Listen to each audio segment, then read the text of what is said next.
Atlanta, Georgia. A modern city yet still bearing the scars of its past. The streets once divided by prejudice. The diners that once hung signs reading whites only, and the lingering stares of those still unwilling to accept change. Naomi Williams, 30, a former Marine sniper. Cold, sharp eyes, a steady stride. She wasn't the kind of woman who got pushed around. Beside her was Tasha Williams, her 27-year-old sister, a former Army veteran. Quicker, bolder, and more impulsive. They weren't delicate women. They were warriors. After a long day of training, they decided to stop by a roadside diner. Just a regular place, worn-out wooden tables, dim yellow lights, the smell of grease, and the murmur of casual conversation. But the moment they stepped inside, something shifted. The stares, not curious but scrutinizing. Not welcoming but measuring. A middle-aged man at the bar, draped in a jacket emblazoned with an old Confederate symbol, a relic of those who longed for a time of division. He eyed them up and down before smirking and nudging the man beside him. Well, I didn't expect to see this today. His voice wasn't loud, but loud enough for the whole diner to hear. A few others smirked in silent agreement. The owner, a white man with cold, unreadable eyes, glanced their way, then went back to polishing glasses as if nothing had happened. Naomi and Tasha weren't strangers to this. They had seen these looks, heard these words too many times before. Years had passed, yet there were still people who believed they didn't belong. But tonight, they weren't here to start trouble. They just wanted a meal, like any other American. Naomi stayed composed, heading toward a table in the corner. But Tasha, she wasn't one to let things slide so easily. She turned back, locking eyes with the man who had spoken. A fire burned behind her stare, controlled but unmistakable. The man smirked, leaning against the bar, as if waiting for a reaction. Something wrong? His voice slow, taunting, daring them to break. The tension in the room tightened like a stretched wire. Conversations died down. More eyes turned their way. Naomi reached out, lightly touching Tasha's hand. A silent signal. Not worth it. But Tasha? She had never been one to stay silent in the face of injustice. The diner was already suffocating, but when the door swung open, the air seemed to freeze under an invisible weight. 5 men stepped inside. Leading them was Bobby Ray Dixon, 38 years old, tall, with a Confederate flag tattoo inked down one forearm. A symbol that needed no explanation. Anyone who saw it knew exactly what kind of man he was. Bobby wasn't just another small-town conservative. He had been raised on old beliefs where hatred was passed down like a twisted inheritance, one he wore like a badge of honor. Behind him were Earl, Kenny, Jake, and Tommy, a group of men who shared the same ideology. They strolled in like they owned the place, their eyes scanning the room, taking stock of everyone inside. Then their gaze landed on Naomi and Tasha. Bobby's lips curled into a smirk. "You seeing what I'm seeing, Earl?" Earl scratched his head, then smacked his palm against his forehead like he just solved a puzzle. "Yeah, looks like some folks forgot their place."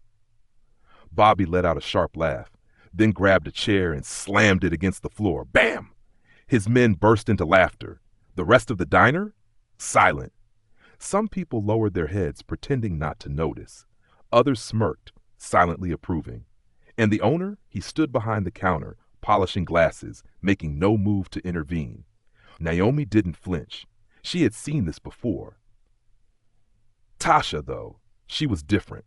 Her jaw clenched tight, her fingers curled around the spoon in her hand, gripping it so hard it looked like it might snap in two. Bobby raised an eyebrow and stepped closer. "What's wrong? Something I said bother you?" Naomi met his gaze, calm, steady, but sharp as a blade. "We're just here to eat. If you don't want trouble, walk away." Bobby froze for half a second, not because he was afraid, but because he was surprised. Men like him weren't used to hearing that tone from a woman like Naomi. Then he laughed. "You hear that, Bobby?" One of his goons chuckled. "This little bitch thinks she can give orders." Bobby leaned down, bringing his face inches from Naomi's, his voice dropping into a low, deliberate growl. "Not everyone's welcome in this town, sweetheart." Bobby strode right up to Naomi and Tasha's table, his eyes gleaming with something dark and predatory, like a hunter who had just cornered his prey. With a flick of his wrist, he pulled off his trucker cap. Whop! The hat smacked against the table, landing between the two sisters. Bobby tilted his head, his voice dragging out each word, dripping with unveiled threat. "Now, I think y'all ought to stand up and get the hell out of here." Naomi looked up at him, her expression calm, unwavering. "We're just here to eat. If you don't want trouble, walk away." The air in the diner grew thick. Bobby's smirk widened. His gray-blue eyes flickered with amusement. Then he threw his head back and laughed. His crew joined in, their laughter loud and ugly, echoing off the walls like a chorus of hyenas. "You hear that, Bobby?" Earl snorted, nudging Bobby's shoulder. "Little lady here thinks she can tell us what to do." Bobby leaned in, planting both hands on the table. The stench of cheap beer and stale cigarettes rolled off him in waves as he exhaled right in Naomi's face. His voice dropped into a slow, venomous whisper. "Not everyone's welcome in this town, sweetheart. You get what I'm saying?" Tasha's fists clenched so tightly her knuckles turned white, her muscles coiled, fire blazing behind her eyes, ready to strike. But before she could make a move, Naomi's fingers lifted ever so slightly. "Stand down!" The diner felt like it had stopped breathing. A frail old man in the corner kept his head down, mumbling under his breath. A young woman clutched her boyfriend's arm, turning away as if she hadn't seen a thing. And the owner? Still behind the counter, still polishing that same glass, pretending this wasn't happening in his establishment. No one spoke up. No one wanted to get involved. They all knew who Bobby Ray Dixon was, and they all knew crossing him wasn't smart. Bobby's gaze swept the room, taking in the silence, the indifference. No one would stop him. No one ever did. His smirk widened. Then, slowly, he reached down to his belt and pulled out a small hunting knife. Tap! He tapped the blade against the table, the cold steel glinting under the diner's dim lights. "I'll say it one more time." His voice was soft now, almost gentle. "The fuck up!" The air in the diner felt like it was being squeezed tight. Screech! The sound of a chair scraping against the floor cut through the tense silence. Tasha shot up to her feet, eyes blazing, her stance unshaken. "You've got 3 seconds to walk out of here, before I teach you a lesson." The entire diner fell dead silent. Bobby hesitated for a split second, then let out a loud, mocking laugh. "Oh, I'm real scared." He clapped his hands together, pretending to shiver. "What, you two little ladies gonna kick my ass?" His crew burst out laughing behind him. Naomi remained seated. Calmly, she wiped her knife and fork with a napkin, her movements unhurried, but her eyes, sharp as a blade, never left Bobby. 1. Earl stepped in closer, planting a hand on the table, leaning in so close Tasha could smell the cheap booze and cigarettes on his breath. 2. Bobby smirked, exchanged a glance with his boys, then suddenly lashed out. Crash! A glass of water went flying off the table, shattering against the floor. Water spilled everywhere. Tiny shards of glass sparkled under the dim light. Bobby tilted his head, flashing a cocky grin. 3. Crack! In the blink of an eye, Tasha's fist slammed into his face. A clean, sharp hit, fast, precise. The kind only a trained fighter could deliver. Bobby staggered back, blood spurting from his nose. His eyes went wide, pure shock painted across his face. But this wasn't over. For a brief moment, Bobby froze, then his expression twisted. With a furious snarl, he lunged forward like a wounded animal. Earl, Kenny, Jake, and Tommy all cursed, their muscles tensing as they got ready to charge in. The air inside the diner grew thick, electric. The storm was about to break. Smack! Naomi seized Bobby's wrist and twisted it hard. Bam! Slamming it against the table. Ah! Bobby screamed, his face contorted in agony. Earl roared and swung a fist at Tasha, too slow. Tasha ducked, dipped low, then shot upward. Crack! Her punch connected with Earl's jaw like a sledgehammer. A sickening snap echoed as his teeth clashed together. Earl staggered back, eyes rolling. Flash! A blade glinted. Kenny had drawn a knife, but Naomi was faster. Thud! A precise kick to his wrist sent the weapon flying. Clatter! The knife skidded across the floor. Kenny froze, disbelief in his eyes. Jake and Tommy exchanged glances, then lunged in unison, one from the left, the other from the right. They thought they could overpower Tasha? Big mistake. Tasha dropped low, used her shoulder, and slammed into Jake's gut. Ah! Jake flew backward, crashing onto the floor. At the same time, Naomi sidestepped Tommy's wild punch and wham! A sharp knee strike to the ribs. Tommy collapsed, clutching his stomach, wheezing for air. The diner erupted into chaos. Patrons scrambled away, none daring to intervene. The owner, he just stood there, eyes cold, unmoving. No interference, no help. Bobby struggled to his feet, blood smeared across his face. His breathing was ragged, but his fury burned hotter than ever.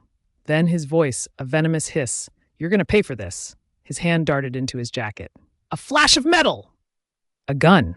Bobby staggered back, one hand clutching his nose, the other raising the gun. But Naomi had seen this move too many times before. She wasn't about to give him the chance.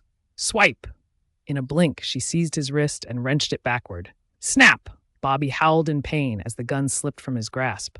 Clatter! It hit the floor. Naomi didn't stop. Thud! A brutal uppercut to his gut. Ugh! Bobby doubled over, collapsing like a puppet with its strings cut. Tasha wasn't about to let up either. Earl staggered to his feet, his bloodshot eyes burning with rage. But before he could react, crash! Tasha grabbed a chair and slammed it over his head. Earl face planted onto the floor. Out cold. Kenny stood frozen. His eyes darted around. Jake and Tommy were writhing on the ground. And suddenly, reality hit him. They had picked the wrong people to mess with. Naomi stepped forward, locking eyes with him. "You want to try your luck?" Kenny swallowed hard, then spun on his heel and bolted. 30 seconds. That was all it took for the entire gang to be laid out on the floor. Silence. Nobody spoke. Nobody dared to breathe too loud. The weight of every gaze in the diner pressed down on them. Naomi straightened, her eyes sharp as a blade as they swept across the room. Anyone else? Not a single soul dared to answer. We owe! We owe! The sirens blared. The diner door swung open. Thud! Police boots slammed against the wooden floor. They stormed in, guns already drawn. But what didn't surprise Naomi and Tasha? They weren't aiming at Bobby and his gang. They were aiming at Naomi and Tasha. Drop your weapons! Get on the ground now! Naomi and Tasha didn't move.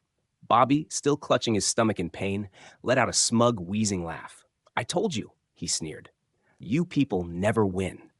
His boys scrambled to their feet. Kenny, Jake, Tommy, all suddenly playing the victims. They attacked us! Kenny's voice trembled with fake fear. We were just here for lunch. Tommy clutched his stomach, grimacing in over-the-top agony. The cops didn't ask questions, didn't check the injuries, didn't notice the gun on the floor, didn't care who started it. They only saw one thing. 2 black women standing in the middle of the chaos. A tall officer stepped forward, gun locked onto Naomi. I won't say it again. Drop your weapons. Get on your knees. Tasha gritted her teeth. Naomi? Her eyes were ice. She had seen this scene too many times before. The police weren't here to protect her. They weren't here for justice. They were looking for an excuse, a reason to break her, a reason to take her in. Any excuse would do. Slowly, Naomi raised her hands, but her gaze didn't waver. She looked at Bobby. Looked at the cops, then spoke, cold, steady. Are you sure you want to do this? Bobby didn't see it coming. The diner wasn't completely silent. A few patrons had quietly pulled out their phones and recorded everything. On social media, a storm erupted. These women were targeted just because of their skin color. A tweet with the video spread like wildfire. What are the cops doing? Arresting the victims instead of the aggressors? The hashtag Justice for Naomi Tasha skyrocketed to the top of the trending list. Within hours, millions had seen the clip. Public outrage crashed down on the local police department. And then? Breaking news. A hate crime investigation is now underway. The police had no choice but to release Naomi and Tasha. Bobby and his crew? They were charged with hate crimes, assault, and illegal possession of a firearm. The same men who once swaggered through life, thinking they could game the system, now stood in court, faces pale as the charges were read. Naomi and Tasha walked out of the police station, heads held high. Reporters swarmed, microphones shoved forward. Do you have anything to say? Naomi paused, looking straight into the cameras. She wasn't angry. She wasn't bitter. Just a simple, cold truth. A statement that made the whole country stop and think. We just wanted to have dinner without being threatened. That's all. The words spread like wildfire. And from that day forward, Naomi Simmons wasn't just a veteran. She became a symbol. The night breeze drifted in, carrying the scent of damp earth and mist. Tasha stood on the balcony, her gaze lost in the darkness beyond. In the distance, the town looked the same, quiet, pretending nothing had ever happened. But Tasha knew the truth. Evil didn't just disappear. She clasped her hands together, squeezing slightly. You think they'll come back? Her voice was low, steady. Naomi leaned against the doorframe, her sharp eyes unreadable. A moment of silence. Then she let out a dry chuckle. Of course, but next time we'll be ready. Tasha exhaled, drumming her fingers lightly against the railing. I wish this never happened. I wish we could just live a normal life. Naomi studied her sister. She understood that feeling. The exhaustion, the frustration, the longing for something simpler. But justice didn't come on its own. It wasn't handed out like a favor. It had to be taken through blood, sweat, and righteous fury. Naomi lifted a coffee mug to her lips, taking a slow sip. Her eyes burned with determination. We don't fight because we want to. We fight because we have to. The wind swept through again. Tasha gave a small nod. Under the night sky, the two women stood, not as victims, as warriors. And they would never back down.